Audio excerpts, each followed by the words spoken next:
நம்ம இன்றைக்கி பார்த்துக்கிட்டு இருக்கிறது பாரம்பரிய வைத்தியம். பாரம்பரிய வைத்தியத்தில் கோபத்தை கட்டுப்படுத்துறதுக்கான மருத்துவம்.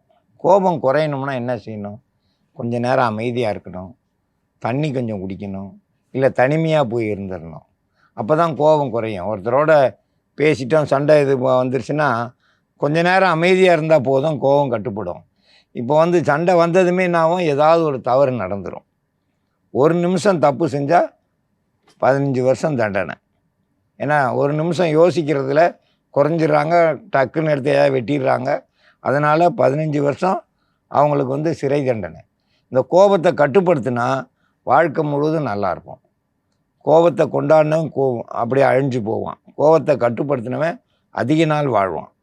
இதில் முக்கிய மருந்தா வெத்தலை, பவளமல்லி இலை, பனங்கல்கண்டு,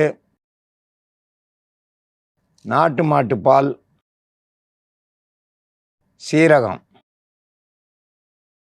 இதெல்லாம் கூட்டு கலவையாக சேர்ந்து இப்போ மருந்தாக தயாரிக்க போகிறோம். கோபத்தை கட்டுப்படுத்துறதுக்கான மருந்து தயாரிக்கும் முறையை பற்றி பார்க்கலாம்.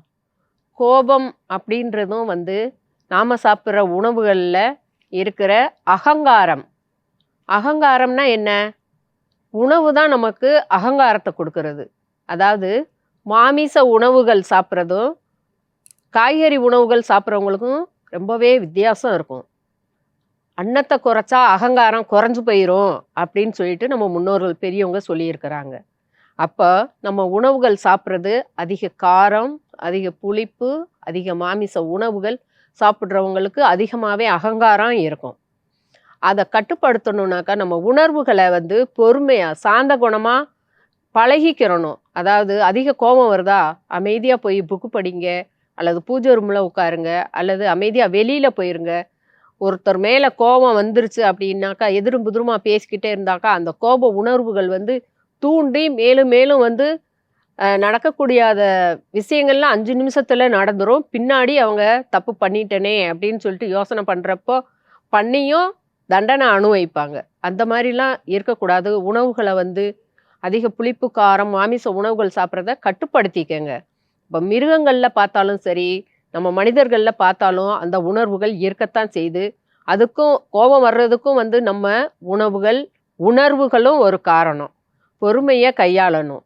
பொறுத்தவன் பூமியாள்வன், பொங்குனவே மண்ணாண்டையான் அப்படின்னு சொல்லிட்டு பழமொழி இருக்குது.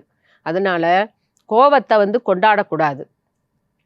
கோபத்தை கட்டுப்படுத்துறதுக்கான மருந்து தயாரிக்கும் முறையை பற்றி பார்க்கலாம்.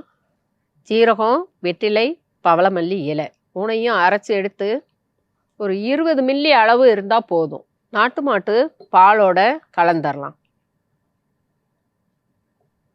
பனங்கற்கண்டு ஒரு 1/2 ஸ்பூன் அளவுக்கு கூட சேர்த்துக்கிட்டா போதும்.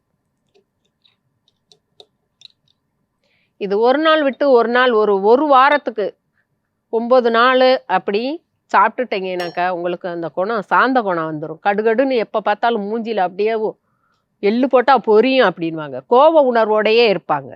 அது அவங்கள பார்த்தாலே தெரிஞ்சிடும்.